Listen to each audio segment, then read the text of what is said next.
Jai Bangla! Jai Bangla! Jai Bangla! Jai Bangla! I can tell you one thing. Nobody should play with the fire. Nobody should try to suppress the 70 million people. When they're determined to achieve something, nobody can suppress them. Today, tomorrow, and day after tomorrow. They must win. Victory is ours. Do you know that nobody can suppress the 70 million people? When the 70 million people determined to achieve something, nobody can suppress it.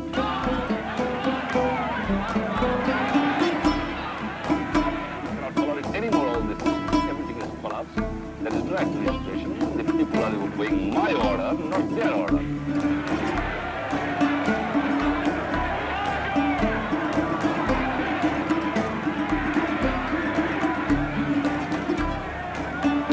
Legally, I am the authority because people have put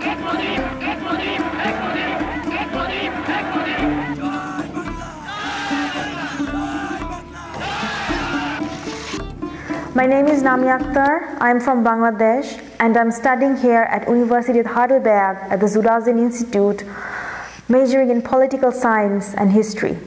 The Pashtun Times wants to know my views concerning 1971, and I think 1971 is the moment for Bangladesh when the nation state of Bangladesh was formed.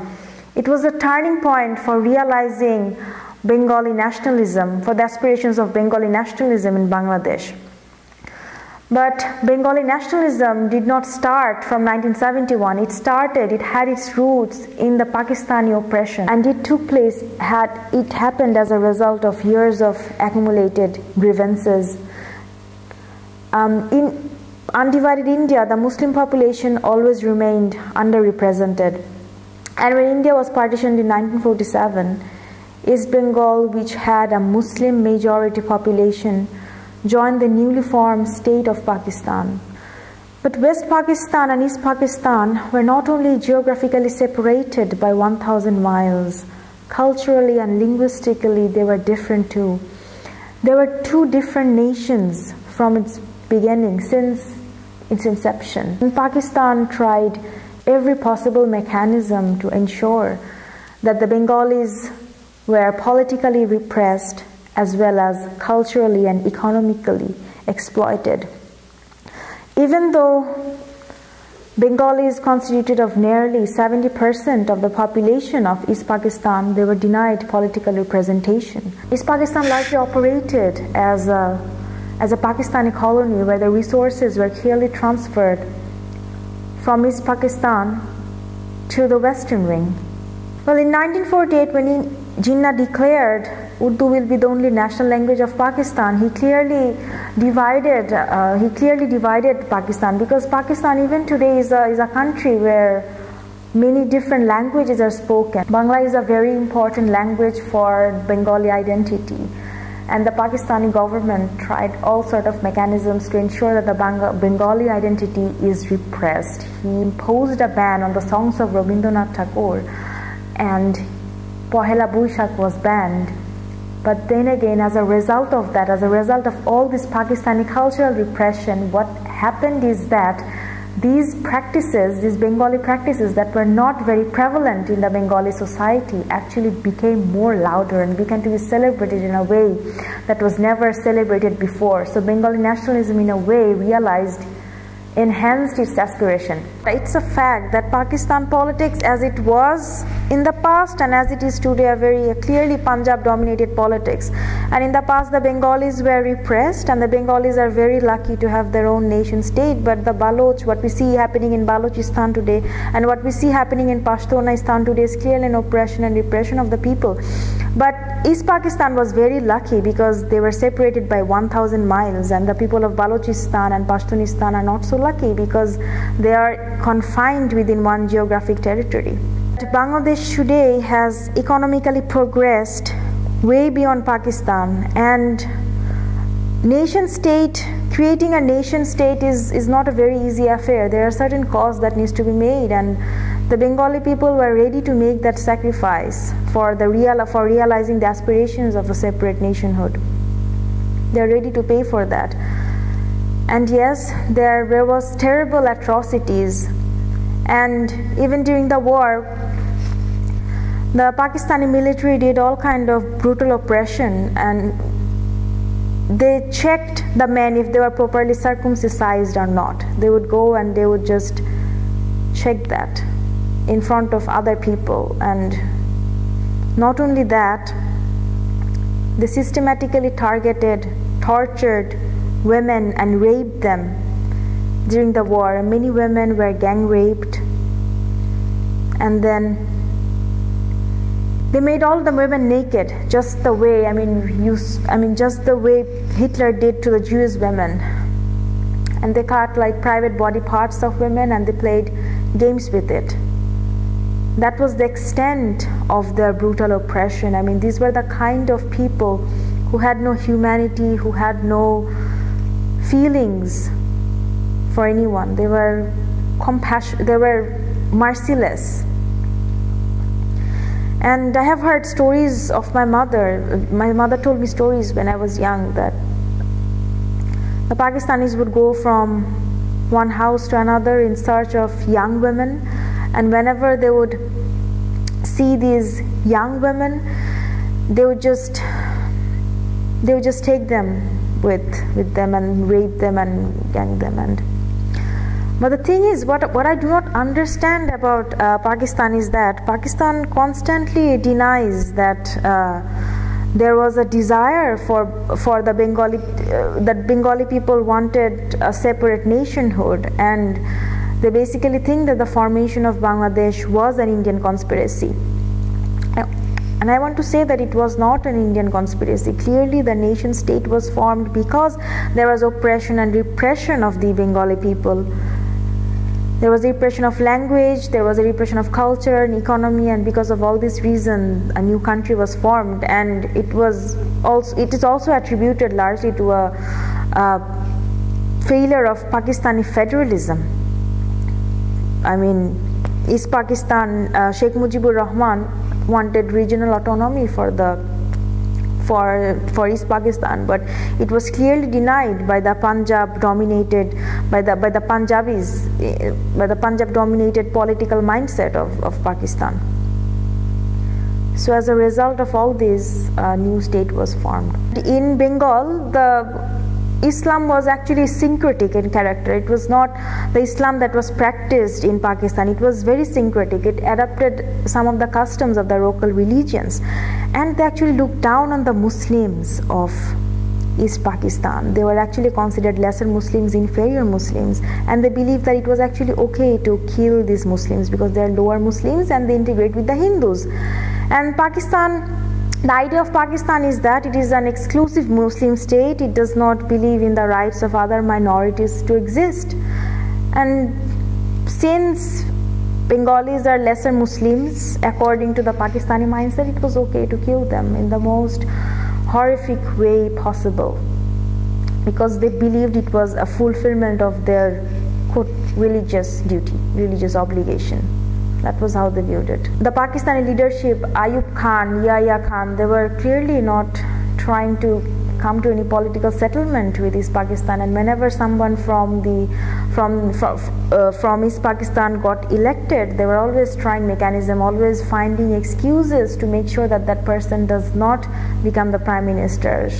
Sharwardi, for instance, who was a great political leader, was denied the right to be a prime minister. And we see that even when Awami League won the election, won a clear majority in East Pakistan, and Bhutto won from the western wing, and there were talks for a coalition. Pakistan was actually trying to create another excuse to deny power to East Pakistanis. And this is exactly what they were always trying to do, denying political rights.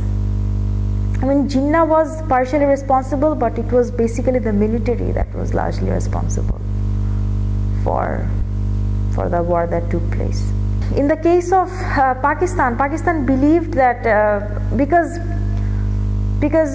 if East Pakistan falls apart, then it would create an identity crisis in Pakistan itself, because the idea of Pakistan is that Muslims and Hindus cannot live together. And when Bangladesh was formed, Pakistan was clearly going through an identity crisis, and it became even more fragmented than ever before. Freedom does not necessarily have to be at the expense of lives. I mean, especially in what we are seeing in the case of Catalonia is that they are striving for independence, and there is no violence, almost no violence. But the thing is, some sacrifices had to be made by these Bengalis, because Pakistan didn't want Bangladesh to form a separate country, because that would put Pakistan in a very national crisis, in a very severe identity crisis.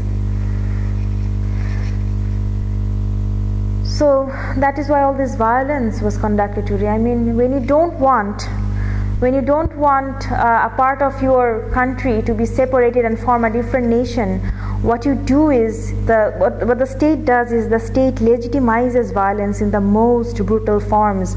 And one of the ways it is done is through targeting the women, because when you target the women, you target an entire society. And women are one of the effective weapons of war, because the social structure of Bengal is such that once a woman is raped, you put the entire family to shame. And they used that concept, this kind of patriarchal concept, to sort of traumatize the Bengali nation. They committed this violence, and the Bengalis did not know, were not prepared for this kind of violence, but they were ready to form this kind of sacrifices, because enough is enough. That is what they thought. We have had enough oppression, and we are prepared to die. People were actually prepared to die for forming a new country. Bangladesh remains today a very patriarchal society. So there is this idea that when a woman is raped, it is her fault. And unfortunately, until recently, these women actually had no recognition as freedom fighters. They were marginalized from these societies, and many of these babies that were born because of mass rape, they're not in a very good situation, unfortunately, and there are no records, there are no databases of how many babies were actually born out of this act. These women were trapped into a dilemma. They were denied from the society because they were raped, and their children did not have any social recognition. They were massively raped, and there are stories of women who actually, I mean, if you go to YouTube, you can find all sorts of interviews. They are raped every day by 7 to 10 men or even more. I mean, their existence solely was for being raped by men. And they were naked all day. They were kept naked in the room all day, and all the women were actually kept naked in the room, and they were raped in front of one another. And sometimes women were raped even in front of their husbands or in front of their other relatives. Who raped them? The Pakistani army raped them brutally in front of their relatives or in front of the husbands of the women. And then when the war ended, these women were actually trapped into a dilemma, because their husbands would not take them back, their families would not take them back. The society, I mean, wished that they would not exist.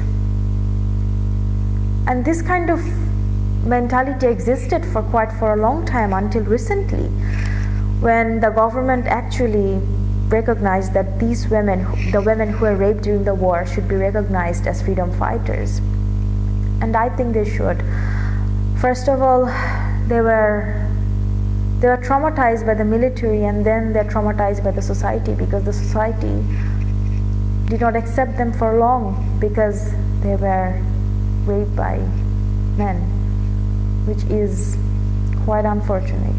Bangladesh clearly, even though Bangladesh is a homogeneous country, there are minorities, there are people of different religious groups, there are Hindus, there are Christians, there are Muslims, and the idea of a secular state is that everybody is free to practice their own religion.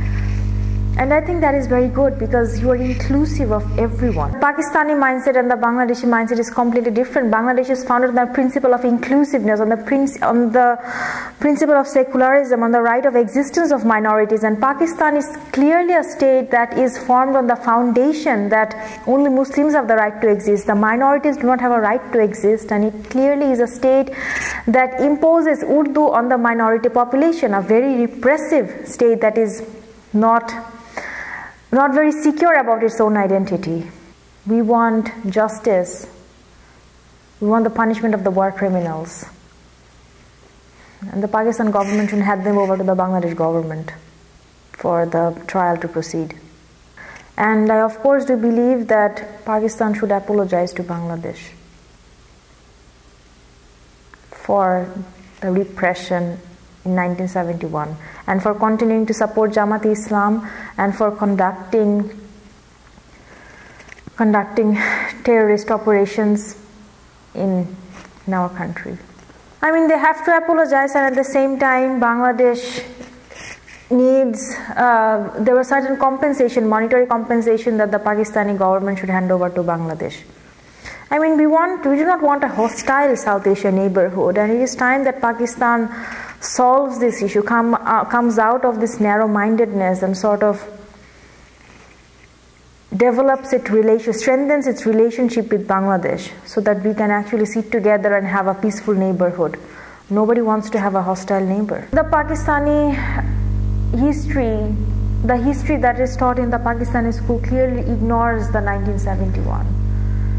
And the Bengalis are largely viewed as a traitor to the nation, but rather than that, Pakistan should address the true history of oppression, and people have a right to know the way the Bengalis were exploited. Of course, Bangladesh is more at peace with Pakistan, and if you look at the economic indicators, the social indicators, Bangladesh is doing much better than Pakistan. And yes, I am happy that we have a secular state, but Bangladesh does have to realize more of its secular ideals.